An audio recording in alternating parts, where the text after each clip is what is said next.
Okay, we are back for another week of Touchdown, week 13 in the NFL, coming at you from the Golden Harp in Vienna, Austria. I'm your host, Joel Turpin.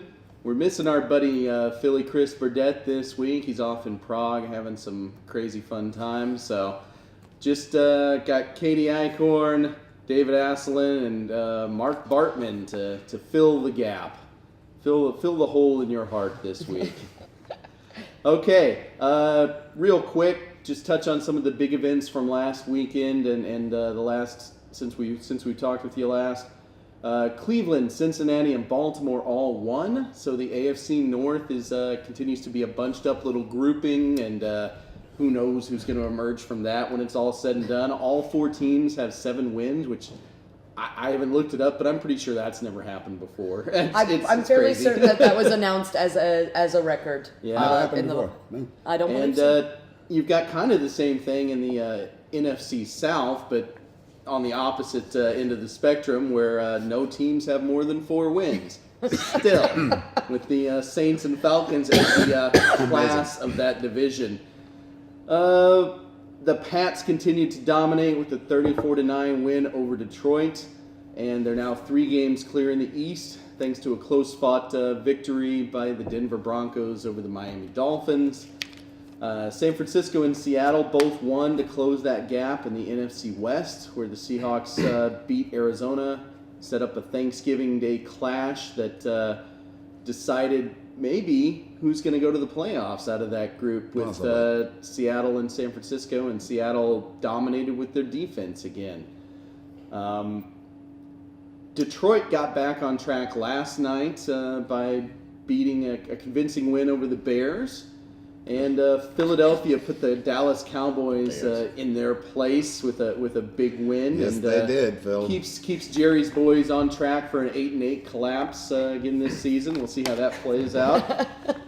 And that was pretty much it. So after these games, I'd like to ask the panel who they see as maybe being a dark horse contender coming out for the playoffs. Don't want to talk about the favorites, but who might sneak in and do some damage in the playoffs this year? I'm going to go with Baltimore. One of those teams that when they make the playoffs always seems to do well. They win that first game at least almost every year. With Flacco stepping his game up in the playoffs somehow year after year and limiting the damage that he does sometimes during the regular season. I know that's one of the few teams that we've seen win in Denver. We've seen win in New England. So I'm going to bet that both those teams would rather face somebody else come playoff time. We're not big Baltimore fans. That's my dark horse. Nor are we good Baltimore fans in Cleveland, but Katie, who do you got? I'm going to go with, as you said, a convincing win from yesterday's Detroit Lions. I've touted them all season as being viable, and they continue to perform. Whether a convincing win over the Bears is really all that convincing, nonetheless, I think they look really good. Calvin Johnson's picking back up pace. We talked about him a couple of weeks ago saying, well, is he going to be a shadow of his former self? We're starting to see the Calvin Johnson we remember again, and they're putting Reggie Bush into play, Bell into play. They've got a number of weapons, and their defense is still making plays, so I'm going to put my Lions in there. Okay. Dave? Good call, but I'm going to stay in the same division as my colleague here, Joel, and go with the Pittsburgh Steelers. I know this guy. I was going to pick Cleveland, but I thought you were going to be all over that. So I think this is one of the toughest divisions right now to decide. We're seeing that going well into the second half of the season. We still don't have no runaway horse in the. So as my dark horse, I got the Steelers. They're ranked number 4 in passing, and they're ranked number 5th in total yards right now per game, and 7th points per game. And that all being said, they are behind the big arm of Big Ben Roethlisberger. You can love him or leave him, but I think going down the stretch, I'd rather have Big Ben as my quarterback than Wacko for Flacco. And they got Antonio Brown and running back Bell, have both stepped it up the second half of the season. And I think the defense is off and on once in a while, but I think they tighten it up a little bit. But they're still in the division. Anyone to grab it, I got the Steelers as my dark horse. Mark? Well, my dark horse would be the Dallas Cowboys. Even despite their loss on Thanksgiving Day, I think they got all the weapons out there. They got DeMarco Murray, leading rusher in the league. Tony Romo can step it up, and if they make the playoffs, they most likely get the wild card. They play away the first game, and we know they're better on the road than they are at home, so they're my dark horse. And they, of course, might be playing that game against a, say, 6-10 Falcons team or something like that. So that's a good recipe for at least getting that first win out of the way and getting off the schneid. Okay, last week we touched on tight ends in the NFL, and this week we're going to continue that journey, only this time we're going to talk about wide receivers. Now, this is a category I don't think needs as much explanation as we're getting into it, and everybody knows what a wideout is. They're the guys that catch the ball, basically, the primary weapons in the passing game. So what I'm going to do, though, is just talk a little bit about some of the great wide receivers in history, some of the Hall of Famers, etc. And no discussion here is going to be complete. You just kind of got to lead off with Jerry Rice. Primarily of the San Francisco 49ers, also played for a few years in Oakland at the end of his career. This guy owns virtually every significant receiving mark that there is in the NFL. Receptions over 1,500, receiving yards almost 23,000, touchdowns 208. He's not only got the records, but he's got them so far out there that they're going to be hard to catch up to. He played, 20 seasons or something, or close to it. He went and he went at a high level for so long that it's going to be hard for anybody to catch up to him and pass it. That being said, pass it. That was good. There you go. And of course, I hate to mention, he's also got the 3 Super Bowl rings, including an MVP in the win over the Bengals back in the day. So that being said, Chris isn't here. I gotta make sure we get that phrase in at least once. There are a number of other receivers that have done really great things over the years. Raymond Berry of the Colts, going back a ways, 55 to 67. This is one of those guys who just did not seem to have the physical skills that you would think of in a great wide receiver. In fact, he had to wear special shoes because one leg was shorter than the other. And he did not become a starting receiver, a starter on his high school football team until his senior year. But then when he got through and he made it in the NFL, and when he finally hooked up with Johnny Unitas, they became one of the great combos in history. And he led the league in receptions, caught 631 passes for 9,275 yards and 68 touchdowns, which in the day was really something. Amazing stats, yeah. And the thing that actually interested me the most, out of 6-time Pro Bowler, 13 years, 1 fumble. My God. 1 fumble in 13 years. That is impressive. With those kind of stats. And he also he had a highlight moment in the 58 NFL championship game. This was pre-Super Bowl, where he had a then record of 12 catches for 178 yards and a touchdown. So he was the man back then. A couple others just to touch on, the Pittsburgh combo from their Super Bowl days of Lynn Swann and John Stallworth. My buddy Dave, I think, is going to talk about Steve Largent here in a bit. There's another great receiver from the 80s. Chris Carter from Philadelphia for a couple of years, and then Minnesota for the bulk of his career. Katie's going to touch a little more on him. Michael Irvin was the cornerstone of the 90s Dallas championship teams. Some others that aren't in the Hall of Fame yet but are likely to get there. Tim Brown of Oakland he was more of an all-purpose threat than anything else, but as a kick returner, as a receiver, put together some impressive numbers. Randy Moss with Minnesota, Oakland, and New England. Terrell Owens, controversial but really an amazing talent. San Francisco, Philly, and Dallas. Marvin Harrison from Indianapolis. And then my contender for what I'm going to say is the second best receiver of all time, I think most of us are going to talk in those terms, is Don Hudson for the Green Bay Packers. And this is going back even further than Raymond Berry. We're talking the 1940s here. And this guy is amazing, not just because of the numbers he put up back in the day, but because of the things that he introduced to the position. He's kind of hailed in many circles as the man that introduced football to the forward pass. He dominated the wide receiver role back then. He basically invented some of the things. He created Z outs, button hooks, hooks and goes, and a whole bunch of moves and fakes that were popular. Some of them have, were in vogue for a while, and then kind of they've gotten away from them, but others are still in use today. This guy was just an innovator at the position.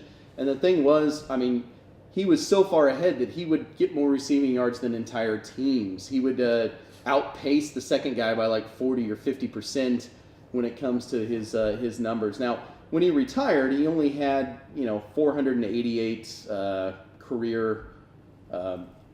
Let's see. In 42, he had 1,200 yards and 17 touchdowns.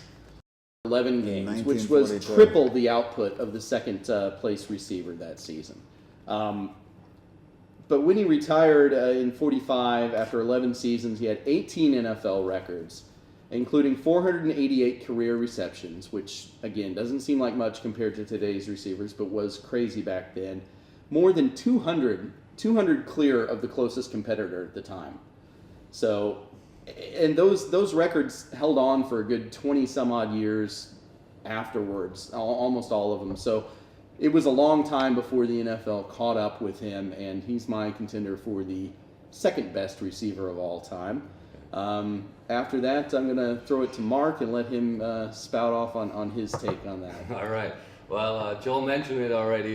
Jerry Rice as the best receiver of all time. And I have to say, I've been watching the NFL ever since I'm 16. Now, I never saw Jerry Rice playing in his prime. That's a bit of a problem to me. But who I saw playing in his prime is Randy Moss. And I don't want to take the best wide receiver from Jerry Rice, but I'd say Randy Moss is very, very close to him, and I'll compare some stats now.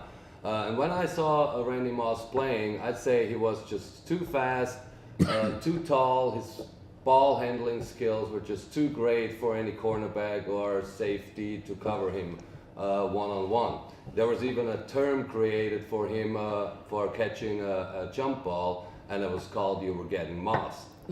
And yeah, in his rookie season, Randy Moss caught 17 touchdown passes. That's an all-time high. And I think when you compare Moss to Rice, Moss caught touchdown passes from 17 different quarterbacks, while Rice only from 9. And amongst them, you had the great Joe Montana and Vince Young. And he always wakes Steve Young. Steve Young. Vince There Young. is a Vince Young, but It was Steve Young. it would have You're been right about impressive, that. though. Yeah. And I think it always matters who is the quarterback if you want to be one of the all-time best wide receivers. Now, a little bit of comparison. Randy Moss played 14 seasons. Jerry Rice played 20 seasons. The most receiving yards in a single season, Randy Moss 1,632, Jerry Rice 1,848. So that point goes to Jerry Rice.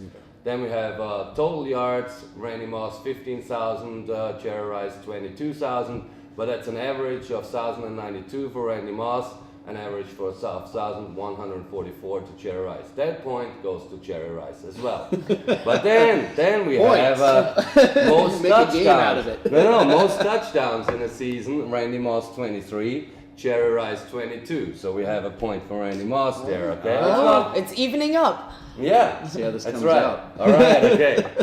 Total touchdowns: 156 for Randy Moss, 197 for Jerry Rice, but an average per season that equals 11 for Randy Moss and only 9.8 for Jerry Rice. So that point goes to Moss again. And it's tied. Yeah. Okay. Okay. Glad And I somebody's just think keeping that score. is very close. You Yeah. know, I say Randy Moss is very close to Rice. Well, And he here's- was a Patriot. Here's the thing. No. Before we go For a on, time. here's my point against Randy Moss is I watched him quite a bit during his little. You got the Minnesota days, which were amazing, and you got the New England days, which were amazing. But in Sure. between that, you had a couple of years where he was in Oakland. Now, Jerry Rice played in Oakland at the end of his career, and he still made the best of it. And Oakland is Managed to make a it's a hellhole. Don't get me wrong. It has been for a long time, and but Jerry Rice still found a way. I mean, yeah, granted, he had Rich Gannon thrown to him, and he was having an MVP season and stuff. But Man, when Randy Moss was there, this guy was dogging it like nobody's business. I mean, he would show up for like maybe 1 in every 5 games. Yeah, exactly. We would play against him twice a year, and you would just know he might make one crazy good catch during the game or something, but he might end up with nothing. He was horrible during those days, and it really looked like a lack of effort constantly. He would just kind of be trotting off the field, trotting on the field, trotting down the sidelines. He'd catch one, and then he'd get bored, and he would step it up or whatever. But you know, it took a coach like Bill Belichick to really rein him in and get something out of him. There's your love. And when his days there were done, he wasn't really able to turn it on anywhere else either. So nobody really picked him up and it's ran not with that him he didn't afterwards. try. I don't know, but from what I hear, there are rumors out there that Randy Moss is actually thinking about coming back into the NFL. Is he like 50 now? No, he's not. But That's he's, the thing. I He think quit he's much 37. earlier than Okay. I think he's 37 now, and he now I feel he old. actually wants to go to the Broncos. He wants to play one season under Peyton Manning, and probably raise his stats. I don't know, but I'd like to see him out there again at that age, where Jerry Rice was the only one who was 40 years old, And even still catching a playing, pass yeah. in the NFL. But I'd like Moss. I like seeing Moss at that age, and then I have a comparison for myself. So. Well, Could be interesting. Could Maybe be interesting. Oakland would take him again. Who knows? They always need receivers. Maybe the Dolphins Well, I take mean, him. keep I don't know. Keep All his right. ego in check, maybe. The Dave, Broncos will who give him you a got, chance. buddy? I got the great Steve Largent. A lot of people forget about this guy when it comes to stats and stuff, but he was not particularly fast, but he was extremely sure-handed.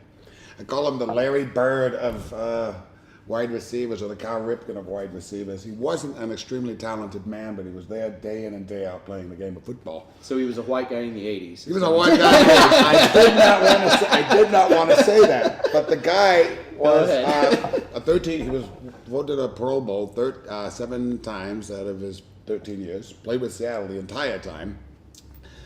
When he retired, he held all NFL records at that time, including most receptions with 819, most receiving yards in a career with 13,000. Now, he only played 13 years compared to Rice's 20 years, so. Yeah.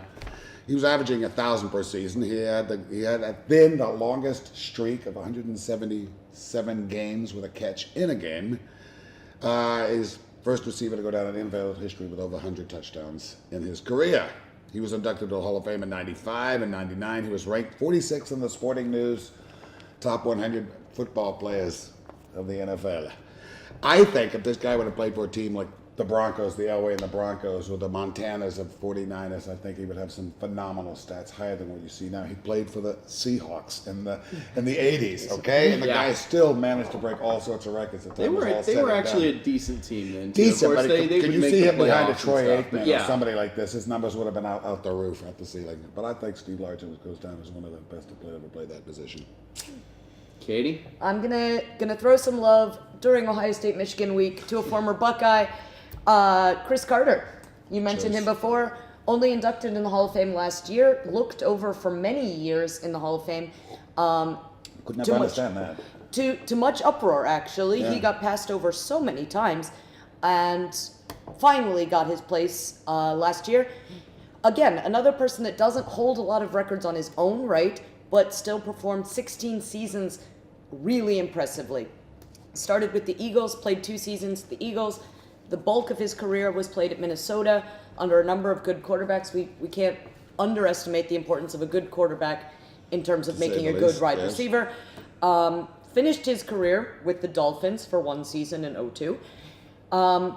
He carries tied records with a number of people, with Wes Welker, for 120 plus receptions in 2 consecutive seasons. Also, the most consecutive games scoring 2 touchdowns, which he shares with Mr. Johnson, who we're going to talk about later, I think. Yeah. Finished his career with 1,101 receptions, 130 TDs, and 13,899 receiving yards. High performer, just doesn't get some of the respect. Kind of falls under the radar, like we said, with Well, he him played not in the get- days of Rice and things like that. So that's the problem, is that he was always going to play. play second fiddle somehow in the NFL, even though he's playing exceptional football. And I think this also speaks to how he got overlooked so many times for induction into the Hall of Fame because No, there yeah, was he always was Jerry Rice and then Chris Carter. It always Sure. seemed like Yeah, number sure. two It every was- year. But I'd say was an impressive Buckeye. He's given back to the Ohio State community very often, and Yeah, isn't it? is a local celebrity and well beloved in my hometown. And also, I'm glad to see him join the ranks in a place where he deserved it. I liked about Chris Carter a lot was that when his career was winding down and they brought in Randy Moss, he didn't. He took that as a chance to really. He stepped up his game and he mentored the young guy and I've Had heard one of his better years. Yeah, Yeah. it had one of his better years and lots of times you see a player, go into their shell if they think they're on their way out or being replaced or something, and he kind of did the opposite. And I've heard that said about him, that he was a great presence in the locker room, and he's actually a very very good commentator and whatnot on TV now, which is always nice to see somebody get out there. Throwing some love. Actually, I couldn't stand him back in the day, but Michael Irvin is also very entertaining on TV Yes. now and stuff. So Interestingly enough, Chris Carter, with all those stats, never won a Super Bowl. No rings. Not really. His best chance was that Minnesota Steve year Larcher. where they had Randall Cunningham Yeah. throwing the ball and Randy Moss and lost that really annoying game to the Falcons, which meant the Indeed. Broncos had a clear, easy path to another Super Bowl. And yeah. and then they No. started- Anyway, yeah. What are you gonna do? Okay. Much like the debate of greatest receiver of all time, I personally think that the debate of greatest current receiver is somewhat superfluous. Yes. Because Calvin Johnson is standing head and shoulders above the competition. Not this season so much because of injury and whatnot, but over the last several years, he's really elevated the position. He's dominated the position. He's come close to breaking all of these, single season marks. And if anybody looks to be in a position to challenge Jerry Rice's career marks, he seems to be the one. So I'm not going to talk a lot about him. If you watch the show, you probably already know about Calvin Johnson. What we're going to do is talk a little bit now about who we think the second best receiver in the NFL currently is. Although if you want to make a case and say they're better than Calvin Johnson as well, more power to you. I'm good with that. I'm going to throw out Antonio Brown of Pittsburgh, who is not the sexy choice, but he's the steady choice, the slow and steady kind of guy. Wins the race, apparently. Yeah, and as I was looking through doing my research for this, I would see, what do other people think? Who's got, best current receivers? And lots of times I would see this guy down around 10th or 8th, and a whole bunch of guys in there before him. T.Y. Hilton, for crying out loud, come on. This is silly. Antonio Brown last year, second in the league in not only receiving yards, but also receptions. This year, again, he's 30 yards off the pace for being in first in receiving yards again this year. And nothing against Big Ben. He's a nice quarterback. He's got a couple of Super Bowl rings, but he's not the statistical dominating type quarterback that you think of lots of times when you think of who's going to put up the big receiving yards. That's never been Pittsburgh's game. They've been a run first team as often as you can think of, but he puts up these numbers ever since Mike Wallace went to Miami. Then Antonio Brown, and even before he went, Antonio Brown was the one leading the team in receptions. It's just Mike Wallace had the sexier big touchdown catches and stuff. Antonio Brown was the guy, and he continues to be. He's my choice for the second best receiver in the NFL at the moment. I think Mark's gonna go next here. Well, I have to go with Demaryius Thomas. He's in his 5th year now, and ever since Peyton Manning is with the Broncos, he is just a stud. In 2012, he finished 4th in yards, 3rd in touchdowns. In 2013, 4th in yards, 2nd in touchdowns. Now he's leading the league in yards, and most importantly to me, he's leading the league in yards after catch. I think that makes a huge difference. If you're just out there, you get all the yards after the catch. Yeah, to me, he's close to Calvin Johnson there as well, because Calvin Johnson never had 3 consecutive years that good. He has that one outstanding year in 2012 with 1,900 some yards in the entire season, leading the NFL. And the previous year was great too, but he never had 3 consecutive years being that great. So Demaryius Thomas is my pick. Good Okay. choice. I not to stay on the white guy theme, but I picked Jordy Nelson of the Green Bay Packers. Not Wes Welker? No. Nah, he's a Joey Juligan. He's a Bronco. He's a Benedict Arnold. I like Jordy Nelson of the Green Bay Packers. He's year in and year out, steady as they go. If he keeps it up, he can have big numbers, Hall of Fame numbers as well. His stats, they speak for themselves.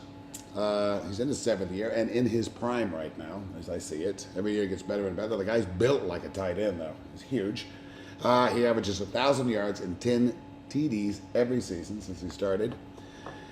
Playing with, we mentioned quarterbacks where he plays with Aaron Rodgers. I mean, you got somebody that's Aaron Rodgers at the helm all the time. If he stays healthy, ironically enough, he will pass his best year this year when Matt Flynn was tossed to him last year, where he had 126 catches targeted to him, dragged down 85 of them, and ran for and gained over 1,300 yards that year. And that was with Matt Flynn, who doesn't distribute the ball much as Rodgers does. Sure. It's got a bit of tunnel vision. But I like Jordy Nelson. I think he's durable. He's there week in and week out. You never see this guy limping on the sideline or anything like that.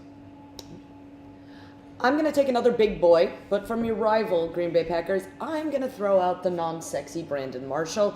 Having a tough year. He is having a tough year. That being said, I wouldn't blame him as much as I would blame Cutler. Nonetheless, No, his I numbers. totally blame Kepler.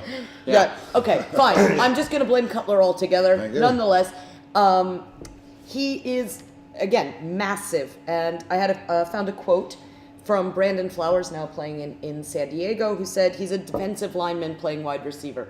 He averages Nice. huge numbers after contact. So in 2007, he led the NFL with number of yards gained after contact. He's dragging players There are, like, behind stats on him. this stuff, right? Yeah, there are stats. They pay young interns. I love it. Crazy. They pay young interns to look things like this Okay. up. Gotcha. He's one of 5 players in the NFL ever to catch 100 plus passes in a season 3 consecutive years.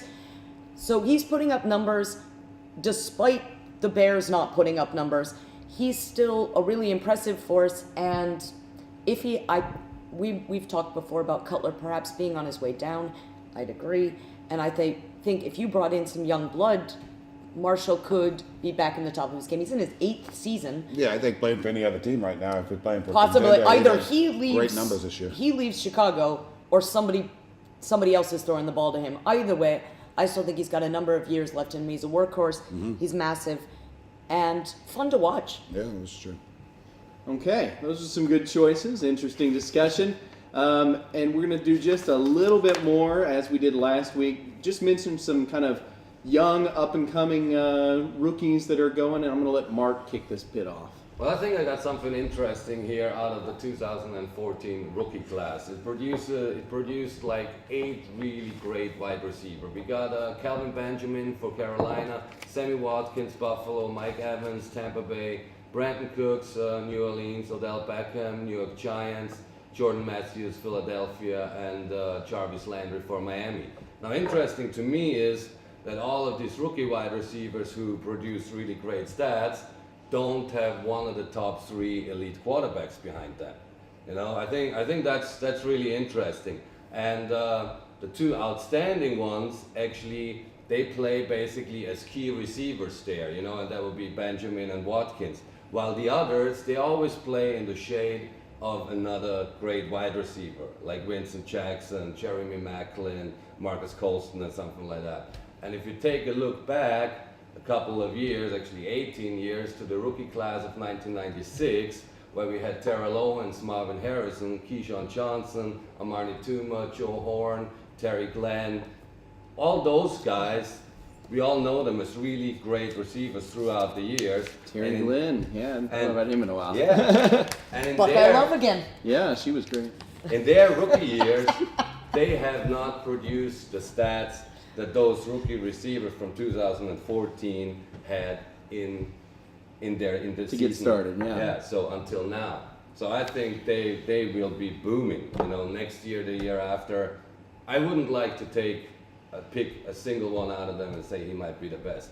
But I'll leave it up. I did. I actually did. Go for I it. actually did pick one of those guys. I got Mike Evans from the Tampa Bay Buccaneers. If you don't see a lot of Tampa Bay games highlighted on prime time in America either. But this guy, this year. watch him play. He's a first-round draft choice out of Texas A&M, and they're known for slinging that ball out all the time. He's almost 2 meters tall. Weighs 215 pounds. It's 100 kilos. Already has 49 grabs for 841 yards. I got to read from my thing here, and 8 touchdowns. He's ranked just out of the top 10 of receivers playing now, 10-year veterans or second-year guys. He's ranked 11th right now, and this is for a rookie. Yeah. Compared to and built like Calvin Megatron Johnson. There's been comparisons. He's the next big thing.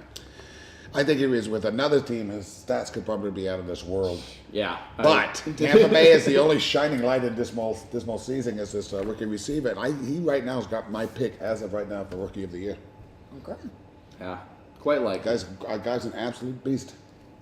Katie? I've done nothing but tout Ohio players right now. So No, I'm really. gonna give some Cleveland love to Josh Gordon. It's hard to gauge him this season as he was serving a suspension for a team infraction. But he was back last week and looked like he likes to one toke toke the, over the line, yes. Indeed. That suspension, however, was lightened in light of more severe things. in light of more severe things happening in the NFL than a little kiffin.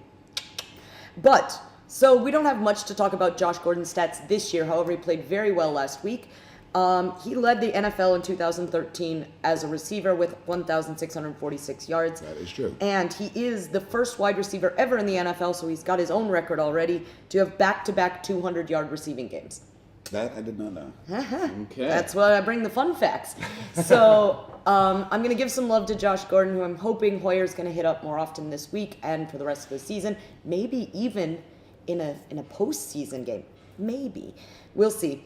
But I can't really call him a rookie. He's out of Baylor, also used to catching the ball. That's a big throwing team. He played with RG3, and I think he's got promise. Forgot about that. You're right. Played with RG3. If I would have done this 2 weeks ago, I'd have talked up Sammy Watkins, the receiver from Buffalo, who's done great things down. this year. Again, with basically crap at the quarterback position.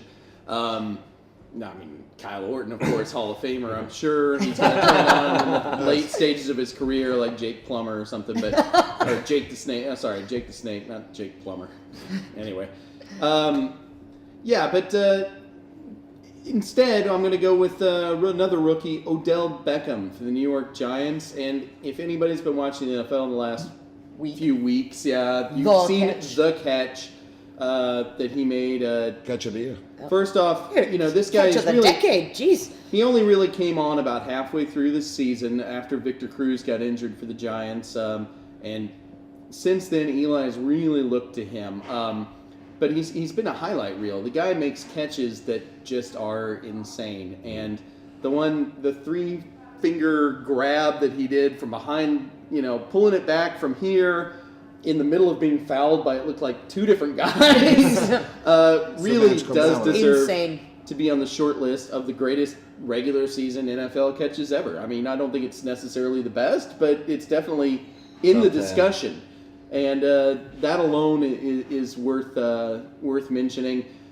Also, in addition to that, he's putting up some big numbers again since the changes and since about halfway through the season. He's playing with the his wrong numbers Manning, that's all. Yeah, well, his numbers are right up there, and I think he's already ranking in maybe the top 25 of receivers in a lot of statistical categories.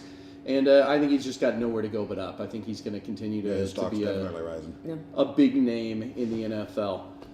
Okay, well that basically wraps us up for the first half. When we come back, we'll do our usual bit, hit the games from last week, the games from this week, and see if we can come up with 3 or 4 worth talking about. I did not have a good week last week, I think. All right, so we'll see you again soon. Bye-bye. Bye. Bye.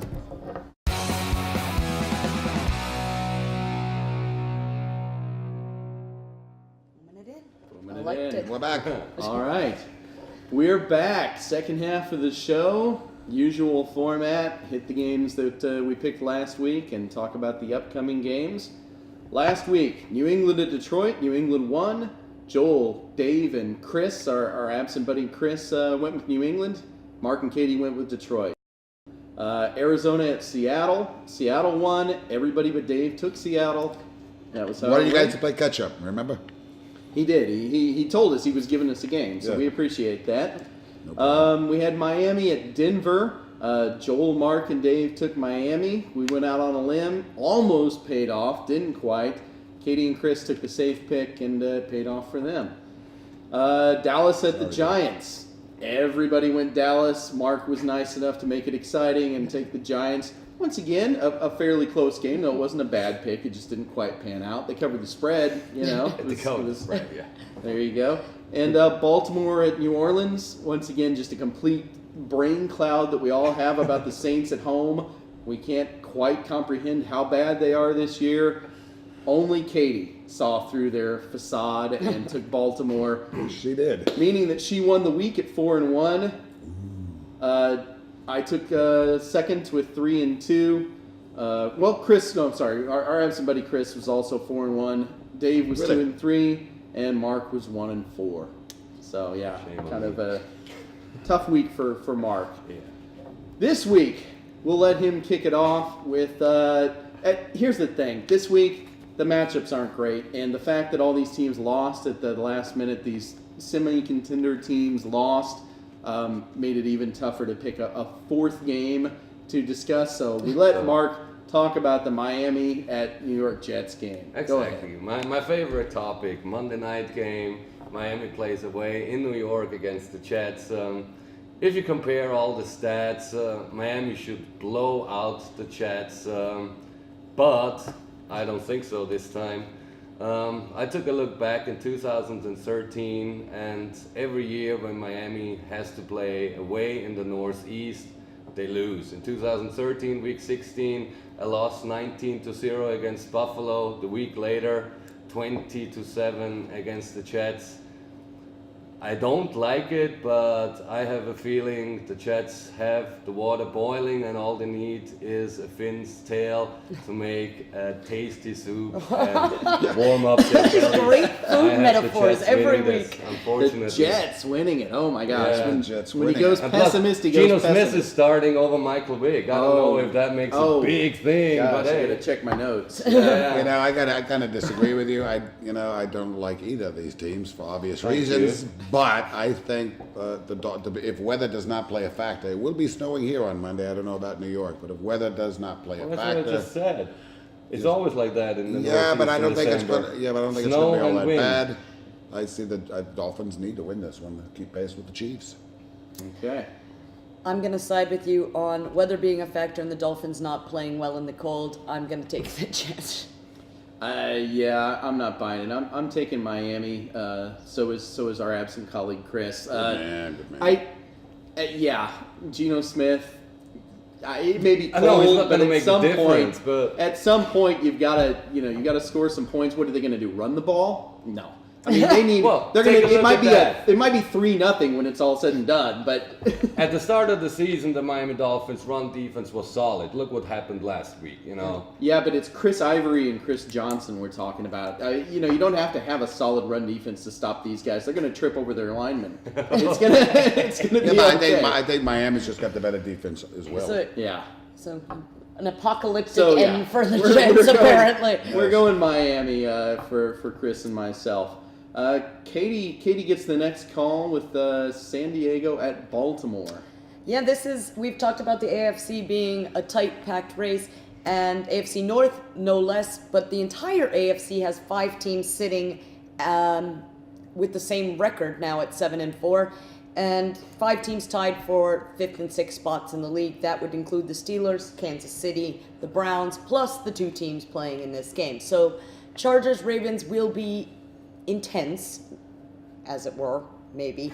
We'll see if it's actually intense, but there is something on the line necessarily. Ravens are playing well, as much as I hate to see it. They are playing well, and they're playing at home. Forsett is looking very impressive. Flacco is playing well. We've got a number of other forces that I think are going to put the Ravens ahead. Can you protect Phillip Rivers?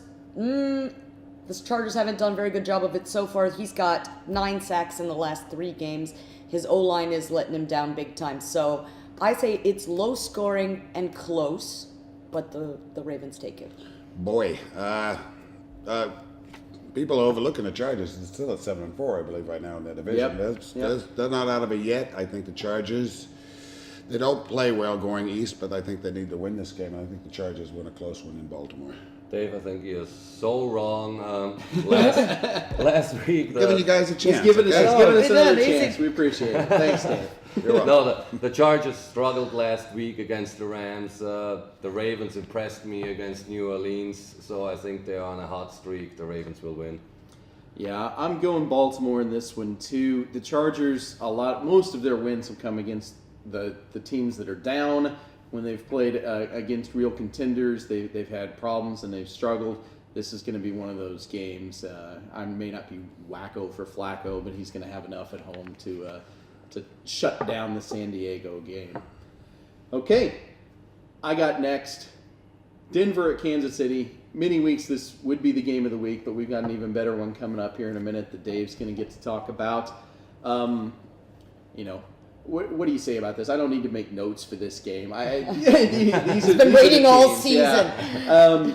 When Kansas City played in Denver in week 2, the Chiefs were struggling and were having a hard time coming off a horrible week 1 opening game against Tennessee.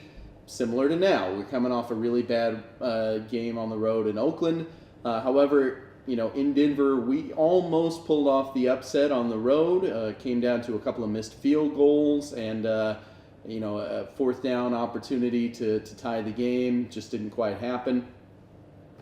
The thing is, Denver's defense since then has gotten even more suspect as far as I'm concerned. Miami just came off of putting up 36 points against them in Denver. The Rams beat them handily the last time they were on the road. They're shaky. They're shaky, especially on the road. I think coming into Arrowhead, as we've seen, that makes a big difference. Not going to say who all we've beat at home this year, but they do include the defending Super Bowl champions and the consensus pick for the Patriots going to the Super Bowl this year. I think we're going to lay one on Denver, lay the wood on them. Jamal Charles is going to run all over them, and I think the Chiefs are going to rally around safety Eric Berry, whose jersey I'm wearing today, and a little bit of a tribute. He's out for the season after a mass was found in his chest, and he's been potentially diagnosed with lymphoma. So that's a big rally cry. I've seen tweets and stuff going out from teams all around the league, including the Patriots and Dolphins, I might add. I'm not sure what's up with the Brownies, but I can't speak, but we're a little late on the uptake in Cleveland. They're in Michigan till Saturday. Yeah. Indeed. I don't expect anything from Philly. They're throwing batteries at people probably, or moving Santa Claus right now. So Getting ready for the Pope. they're likely busy. But it's been good to see the rally and the love from around the league, and so we're hoping to hear some good news on that front. In the meantime, we'll hear what everybody else says on the Denver KC game. Well, I actually thought about that as being a reason to rally, and that playing in Arrowhead, exceptionally difficult, loudest stadium in the league. I believe they've taken that from Seattle definitively. Yeah. And also they've got a reason to play and a reason to win this week. They're gonna do it for Barry. And as you said, suspect Denver defense right now looking shaky. I say Kansas City takes it at home. Yeah, totally agree with that. Denver can't even run the ball. You can't run the ball in the NFL. You're not going to win that many football games going this deep into the season. I got Kansas City winning this one at the loudest stadium in the universe, not just. Oh, excuse me. Arrowhead. I don't know. There's some Well, maybe some guys in Alpha Brazil that places might that are say pretty something big. differently. Yeah, it's hard tough. to say. It's tough to win an Arrowhead, no matter who you are. And the Patriots are living proof. Okay. Mark? I don't know where you were, Dave, last week when you say the Broncos cannot run the ball, but all right. Unfortunately, I wanted to pick Kansas City as well, but I cannot just agree with that. No, wait a minute. Week in and week out, they don't really have a strong running game, the Broncos, and we know this. They rely on the Well, it's Manning's CJ on. Henderson now. It was his second week. You know, he did good in his 2 weeks. Now give him a chance. You know. We'll But see. all right. Okay. right. Well, anyways, I don't know why, but I just go with the Broncos. We all know they have all the weapons, and the Dolphins couldn't take the labor cases, so we don't give it to the Chiefs either. I love these metaphors. Yeah. Food Well, this is, metaphors uh, all over the place. This is what happens when you go last. You find Yeah. yourself making bad picks in the Unfor- last yeah, moment because you don't want to unfortunately, agree. I That's wanted why, to support you. So, yeah. But I'll let you go first after me then. All right. All right. Okay. Now I know my next pick. All right. Dave's gonna take the rubber match this week. We're gonna talk about New England at Green Bay. The Boy, this game is of the week. Yeah, this is arguably the game of the week. And actually, probably some might say a preview to this year's Super Bowl. Maybe. Okay, this game is going to be won in the trenches. And if you don't know what I mean, it's going to be won at the line of scrimmage. I think which of these two teams can establish a running game early wins this game. All that being said, I don't know how Green Bay's defensive coordinator Dom Capers is going to deal with the NFC's most potent offense. AFC. With the NFL, excuse me. NFL's most potent offense right now. Boy. So good they're dominating But other Eddie leagues. Lacy, Eddie Lacy has turned it up in the second half. But it is hard to run on New England. We know this with the big guys up front. I don't know what the Vegas wise guys are picking right here. This has got to be the toughest thing. It's- That the guy. I don't even Vegas think is the right up- spread's only like 2 or half a 3 point, points now. if that. Being a Pats fan, although the Pats have proved they can match up with the big dogs in the NFL at home and away. We saw this in the last 3 games they played against the Broncos, and then going into Indy, and now they just faced Detroit. Can they march into Lambeau Field? They're used to playing in cold weather. I don't care how miserable it is. I think it goes down to who controls possession of the ball, but I got the Patriots winning a close one at Lambeau Field. Mark. All right. Well, I think whatever team differs and receives in the second half will be the winner. Of course, we don't know who that's going to be. I'm not sure I could put It's that a down. coin toss. Did you write that down? Yeah, did you write Literally, that down? it's a I coin reminded you toss. last week, okay? I think whenever I supported the Patriots, whenever I went against the Patriots won. So this time I actually support the Patriots in the hope they're gonna lose. I like it. So I like think it. Patriots Good win call. it. Patriots win it. I'm with Okay. Thanks. Let me go the other way. I'm gonna say Green Bay at home. It's just one of those games that 3 games up in the division. Gonna be probably up in the AFC by another game or 2 when it's all said and done. They look like they're running away with things, and that's the kind of game that teams tend to lose. So I'm gonna say Green Bay at home takes it. Philly Chris had New England, and I should also mention that he had Denver in the last game Idiot. and Baltimore in the game before that. Katie, who you got? I'm siding with you, and true to form, I'm just gonna go against the Patriots. I do every Really? week. I almost never pick them, regardless of who they're playing. I say Lambeau Field's a hard place to win, and 2 veteran quarterbacks. It's gonna be a grudge match, that's for sure. But I'm gonna give it to Aaron Rodgers in Movember. I will add one thing. If you've watched in the last few weeks what Bill Belichick has done, he'll go in. He's the coach of some place. Yeah, or what's he? he's the mastermind behind the New England Patriots. And if you watch how he handled the Broncos, and then how he turned around and handled the Colts, and then turned around and handled Detroit. That's why I mentioned Don Capers of the defensive coordinator of Green Bay. How is this guy? He don't know what sort of scheme is going to come up to him. And I think the Patriots, if they can score early and kind of silence the crowd a little bit, they're going to win this. They could set Who's gonna win Who's this going to game? get the carries for fantasy football purposes? Who's going to Ooh, get the carries? Jesus, We're looking at Gray, Blunt, Blunt, or yeah. Which yeah, wide receiver is he Vereen, going to yeah. throw to? That's true. That's Yeah. true. Tough one. I think it's Vereen's turn in the rotation. It's been a while since we've seen him, so probably. I'm sure they just play tell you what, receiver roulette. Jonas Gray has been early at practice every day this week. Sure, he didn't get a carry last week. No, he did didn't get a carry. After Still like on the side. having 80,000 touchdowns the week before, he got Exactly. no carries. It's crazy. I think the Green Bay Packers are they're fragile to tight ends. So No, You're but a also the famous second G down. guy. I just think this Denver. Hell, excuse me. I think New England's just got the better defense right now. I think on a neutral field, I would probably pick the Patriots. Because we can match up with Jordy Nelson, the Browner, and we can match up with Cobb on Revis Island. So All right, well, we'll have to see. Anyway, I think we're about done for the week. Appreciate you guys tuning in, and we'll see you next week. And we'll talk more exciting NFL games, and we may do a live show next week with an audience. So you may not get a chance to watch us at the regular time, but hopefully you can check us out afterwards. See how we did. See you then. Bye bye. See ya. Bye.